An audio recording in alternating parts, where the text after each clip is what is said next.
High friend, tech India YouTube চ্যানেলে আপনাদেরকে জানাই স্বাগতম এবং এই ভিডিওতে ক্লিক করার জন্য ধন্যবাদ।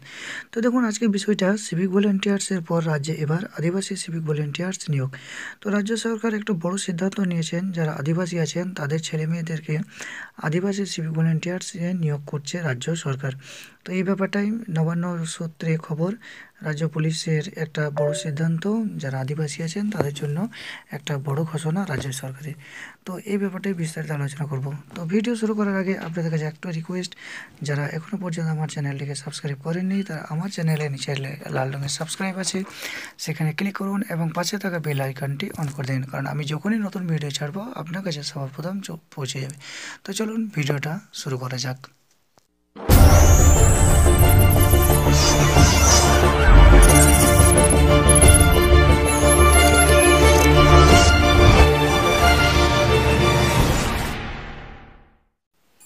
এটা দেখুন আজকের বর্তমান পেপার 13/1/2019 উপরেই দেওয়া আছে বর্তমান পত্রিকা। তো দেখুন উপরেই বড় করে লেখা আছে, জঙ্গলমহলের মন জয়ে আদিবাসী সিভিক ভলেন্টিয়ার নিয়োগ হবে।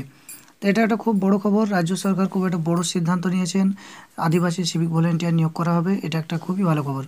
তো দেখুন বিস্তারিতটা এখানে জেনে নিন। এখানে দেওয়া আছে, পঞ্চায়েত ভোটে জঙ্গলমহলে আদিবাসী ভোটে টান পড়েছে শাসক দলের। সিওরের লোকসভা ভোট আদিবাসীদের কাজে সুযোগ করে দিয়ে তাদের মন জয় করতে সচেষ্ট হয়েছে রাজ্য সরকার। এবার শুধুমাত্র তাদের ছেলে মেয়েদের মধ্য থেকে স্বেচ্ছাসেবক নিয়োগ করা হবে, যার নাম দেওয়া হয়েছে আদিবাসী সিভিক ভলেন্টিয়ার।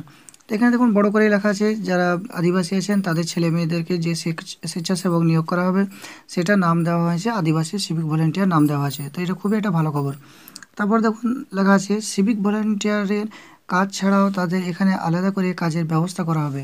তো এখানে পরিষ্কার দেওয়া আছে, সিভিক ভলেন্টিয়ারের যে কাজ সেই কাজ ছাড়াও কিন্তু এদের ওপর কিন্তু অন্য দায়িত্ব কিন্তু দেওয়া হবে।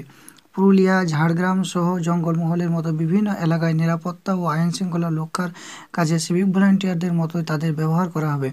এর জন্য প্রয়োজনীয় অর্থ বরাদ্দ হয়েছে বলে রাজ্য পুলিশ সূত্রে খবর।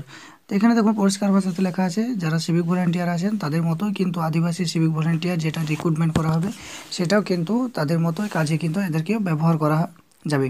তারপর দেখুন এখানে আরও ডিটেলস আছে, এগুলো আর আমি পড়ছি না, অনেকটা ভিডিওটা বড় হয়ে যাবে। তো এই দিকটা একবার দেখে নিন। সেই মতো দায়িত্ব দেওয়া হয় পুলিশকেও। পুলিশ কর্তারা বিভিন্ন দিক খতিয়ে দেখে সিদ্ধান্ত নেন কমিউনিটি পুলিশিংয়ের অঙ্গ হিসাবে তাদের স্বেচ্ছাসেবকের কাজ দেওয়া যেতে পারে। কমিউনিটি পুলিশিংয়ে পুলিশকর্মীরা যে সমস্ত কাজ করেন তাদের সঙ্গে সামিল হবেন তারা।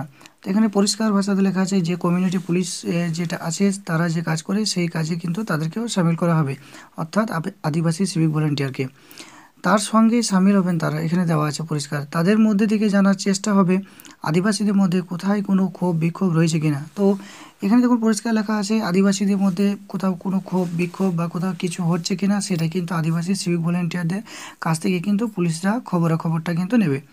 সেই সঙ্গে বিভিন্ন সরকারি পরিষেবা বিভিন্ন জায়গায় পৌঁছে দেওয়ার জন্য তাদের কাজে লাগানো হবে। এটা একটা খুব ভালো, বিভিন্ন সরকারি পরিষেবা যেগুলো আছে সেগুলো জঙ্গলমহলে বিভিন্ন জায়গায় পৌঁছে দেওয়ার জন্যও কিন্তু তাদের ব্যবহার করা হবে। পাশাপাশি সিভিক ভলেন্টিয়ারদের মতো তাদের কাজে লাগানো হবে গ্রামে আইন শৃঙ্খলা রক্ষা ও অন্যান্য কাজেও। এই প্রস্তাবে সাই মেলার পরই তড়িঘড়ি তা চালু করার উদ্যোগ নেওয়া হয়েছে। ইতিমধ্যেই নবান্নের সবুজ সংকেত মিলেছে, কাজের সুবিধার জন্য তাদের স্মার্টফোনও দেওয়া হবে। তো দেখুন এখানে একটা খুব একটা বড় খবর, যেটা কাজের সুবিধার জন্য আদিবাসী সিভিক ভলেন্টিয়ার যাদের রিক্রুটমেন্ট করা হবে তাদের কিন্তু প্রত্যেকে কিন্তু একটা করে স্মার্টফোন কিন্তু দেওয়া হবে এবং অন্যান্য সামগ্রীও কিন্তু দেওয়া হবে, যাতে জেলার কোনো খবরাখবর তারা ছবি তুলে চটজলদি পাঠিয়ে দিতে পারেন। কর্তাদের আশা, এর ফলে এক ঢিলে দুই পাখি মারা যাবে, আদিবাসীদের মন জয়ের পাশাপাশি কাজে লাগানো সম্ভব হবে। তো এটা খুব একটি ভালো খবর বলা যেতে পারে আদিবাসীদের জন্য, যে আদিবাসী সিভিক ভলেন্টিয়ার রিক্রুটমেন্ট হচ্ছে, এটা একটা খুবই বড় খবর। তো আশা করি ভিডিওটা ভালো লেগেছে, যদি ভালো লাগে অবশ্যই নিচে একটা লাইক দেবেন ভিডিও নিচে, আর আমার চ্যানেলটা সাবস্ক্রাইব করতে ভুলবেন না, অবশ্যই সাবস্ক্রাইব করবেন এবং এই খবরটা সবার মধ্যে শেয়ার করবেন যেন আদিবাসী যারা আছেন তাদের কাছেও যেন পৌঁছে যায়। ধন্যবাদ।